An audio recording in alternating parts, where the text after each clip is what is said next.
आतंकियों को मिट्टी में मिलाने का समय आ गया है। पहलगाम हमले के बाद बिहार के मधुबनी में पीएम मोदी की पहली रैली। पूरी दुनिया की नजरें इस रैली पर थी कि वे क्या बोलते हैं। वे बोले, जमकर बोले और ऐसा बोले कि पूरी दुनिया सुनते रह गई। अब आतंकी आकाओं की कमर तोड़ कर रहेगी। प्रधानमंत्री नरेंद्र मोदी ने यहां से पाकिस्तान को चेतावनी दी, आतंकियों को चेतावनी दी और पूरी दुनिया को बता दिया कि भारत को अगर कोई छेड़ेगा तो उसे छोड़ेंगे नहीं।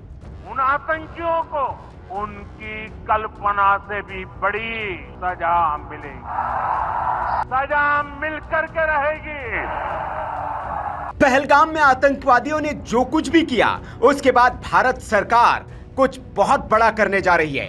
इसका इशारा पीएम नरेंद्र मोदी ने बिहार की धरती से दे दिया, क्योंकि उन्होंने सबसे पहले पाकिस्तान को हिंदी में संदेश दिया, आतंकवादियों को हिंदी में समझाया, लेकिन उसके बाद पूरी दुनिया को उस भाषा में समझाया जो भाषा पूरी दुनिया समझती है। Today from the soil of Bihar I say to the whole world,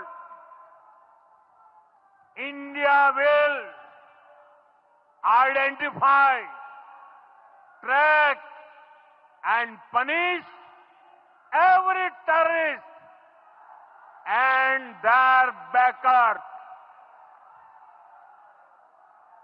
We will pursue them to the ends of the earth.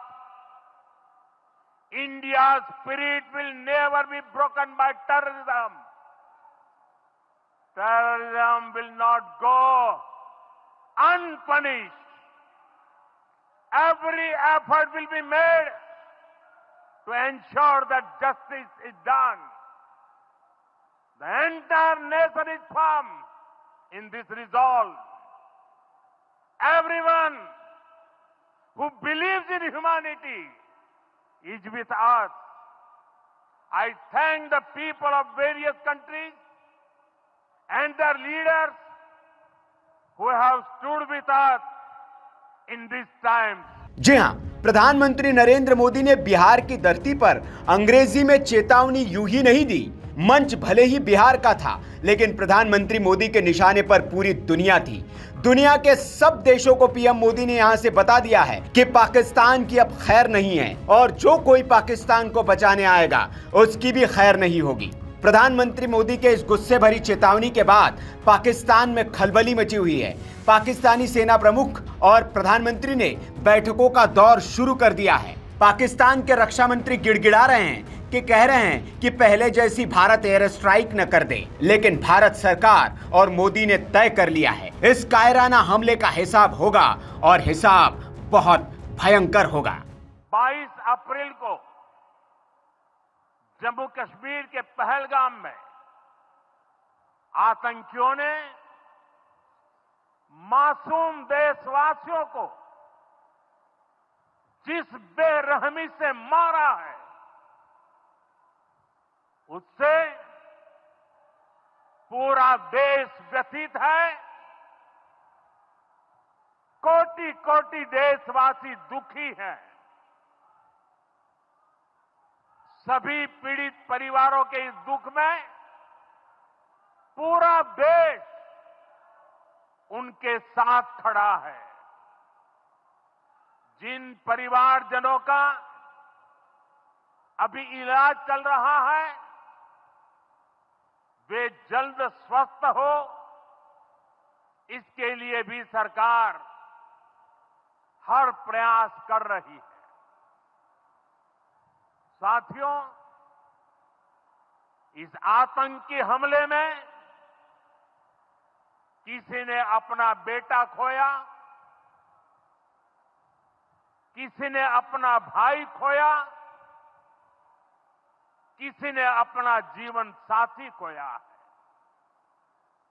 उनमें से कोई बांग्ला बोलता था, कोई कन्नड़ा बोलता था, कोई मराठी था, कोई ओडिया था, कोई गुजराती था, कोई यहां बिहार का लाल था।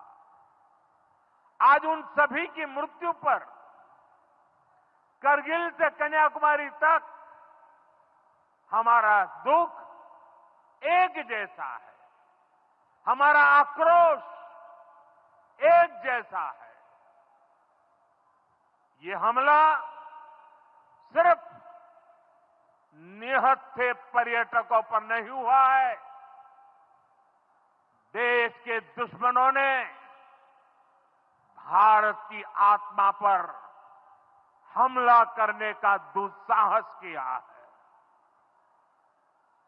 मैं बहुत स्पष्ट शब्दों में कहना चाहता हूं, जिन्होंने ये हमला किया है, उन आतंकियों को और इस हमले की साजिश रचने वालों को उनकी कल्पना से भी बड़ी सजा मिलेगी, सजा मिलकर के रहेगी।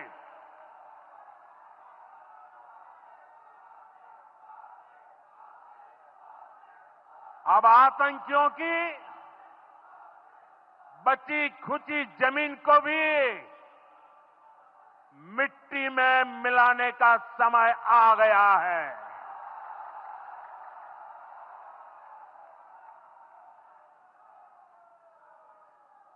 $140 करोड़ भारतीयों की